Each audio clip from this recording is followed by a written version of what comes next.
Tupad sa mga munting kahilingan ng mga tagapakinig, isa ito sa pangunahing ginagawa ng Wish 1075 maliban sa paghahandog ng kakaibang musical experience na nagbubukod dito sa ibang mga FM radio station sa Pilipinas at maging sa ibang bansa. At naranasan ito mismo ng isang local artist sa Bicol Region. October 2018 nang magsulat ng kanilang hiling sa wishing wall ng Wish 1075 sa isang mall sa Metro Manila ang grupong Green Leafy Vegetables mula sa Albay. Ang kanilang ninanais, magkaroon ng pagkakataong makapag-perform sa iconic FM booth on wheels, ang Wish Bus. At sa muling pagbisita ng Rolling Music Hub sa Bicol Region, nagkaroon ng katuparan ang hiling ng grupo. Isa sila sa mga local artist na naimbitahan na mag-perform sa Wish Bus sa Legazpi City kagabi bilang bahagi ng provincial tour nito.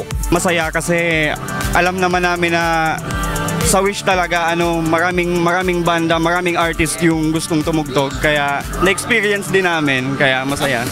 Bukod sa kanila, 13 pang mga local artists at groups sa Albay ang nagkaroon ng pagkakataong maipakita ang kanilang talento sa mas maraming mga music lovers sa pamamagitan ng Wish Bus. On behalf of the other artists na ma-promote namin yung music namin and to expose our craft and to perform in this crowd sa Legazpi po. Very thankful po ako.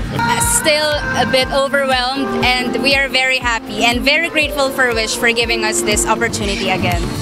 Nag-enjoy naman ang mga Albayano, hindi lamang dahil sa pagbisita ng Wish Bus sa kanilang lugar sa unang pagkakataon, kundi maging sa talentong ipinakita ng kanilang mga kababayan. Sobrang saya ko po na pumunta sila dito sa Albay kasi po matagal na po akong fan or subscriber ng Wish 107.5 and matagal ko na pong hinihintay na sana po bumisita sila dito.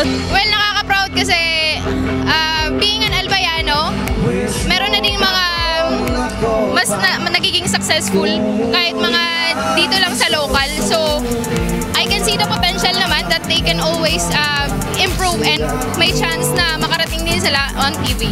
Abangan naman ang mga lugar na susunod na bibisitahin ng Wish Bus bilang bahagi ng provincial tour nito. Bisitahin lamang ang kanilang mga social media accounts. Alan Manansala, UNTV News and Rescue, Legazpi City, Albay.